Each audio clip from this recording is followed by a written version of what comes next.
பிஸ்மில்லாஹிர் ரஹ்மானிர் ரஹீம். இது ஓர் அறிமுக உரை. 10 வருடங்களுக்கு முன்னர் வெளிவந்த பேச்சுத் தொடர் மற்றும் எதிர்காலத்தில் இன்ஷா அல்லாஹ் வெளிவரவிருக்கும் ஒரு புத்தகம் என்பவற்றின் அறிமுக உரை. 2014ஆம் ஆண்டு முதல் 2018ஆம் ஆண்டு வரை ஏறத்தாழ 4 வருடங்கள் இலங்கை வானொலி முஸ்லீம் சேவையில் கலைக்கூடம் என்றொரு நிகழ்ச்சியை நான் நடத்தி வந்தேன். இந்நிகழ்ச்சியானது கற்றல் கற்பித்தலுடன் சம்பந்தப்பட்ட தொடர் பேச்சாகும். கல்விப்புலத்தில் ஆசிரியராக, அதிபராக, பிரதிக்கல்வி பணிப்பாளராக பல்வேறு நிலைகளில் எனக்கு அனுபவம் உண்டு. பண்பாட்டு பரிவர்த்தனை நிலையம் என்ற வகையில் பாடசாலையானது சமூகத்தில் ஆற்ற வேண்டிய பணிகளை எனது அனுபவத்தின் ஊடாக இத்தொடரில் பிரதானமாக நான் விமர்சனம் செய்துள்ளேன். மேலும் மஸ்ஜிதுகள், அல் குர்ஆன், ஹிஃபுல் மற்றும் அரபு மதரசாக்கள், ஏனைய சமூக நிறுவனங்களின் பணிகள் தொடர்பிலும் அவ்வப்போது பேசியுள்ளேன். தவிர மனித சமூக விழுமியங்கள் பற்றியும் இத்தொடரில் ஆங்காங்கே நான் சொல்லத் தவறவில்லை.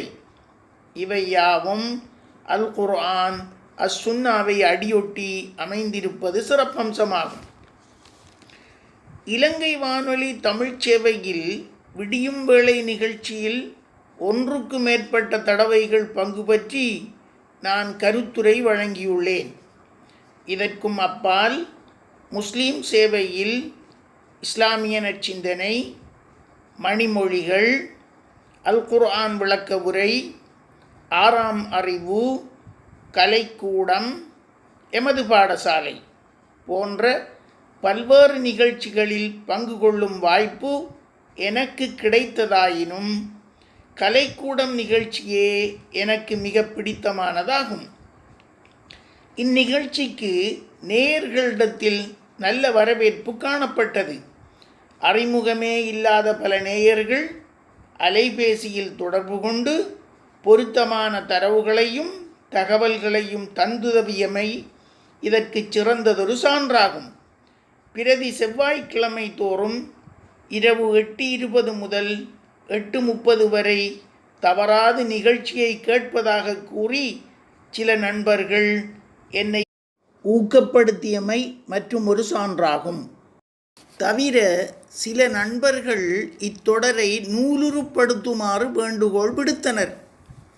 இவ்வாலோசனை பொருத்தமானதென எனக்கு தோன்றிற்று.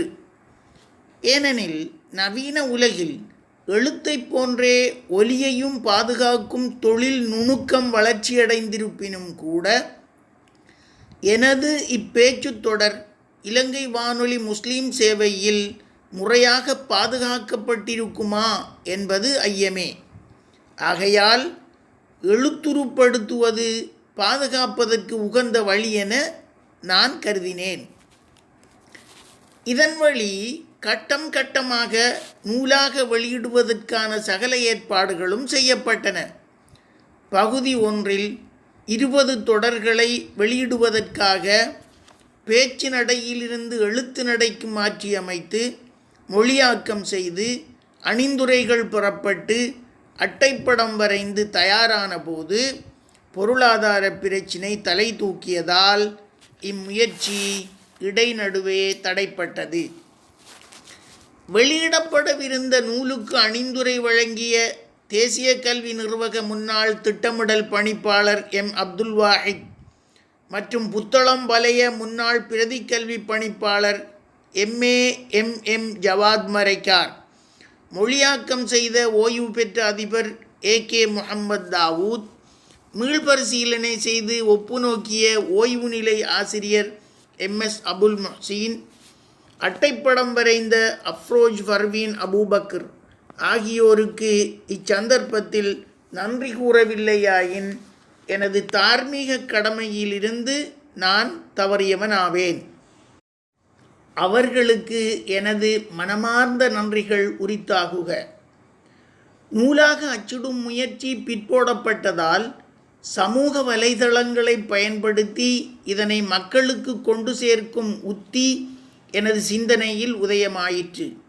காலத்துக்கேற்ப தரவுகள் நவீனமயப்படுத்தப்பட்டு காலாவதியான உரைகள் நீக்கப்பட்டு புதியவைகள் சேர்க்கப்பட்டு ஒவ்வொரு தொடருக்கும் தனித்தலைப்பிட்டு தயார்படுத்தப்பட்ட பேச்சு தொடராக இன்ஷா அல்லாஹ் யூடியூப் வழியாக வாரம் ஒரு முறை சமூகத்துக்கு கொண்டு செல்ல முடிவு செய்தேன்.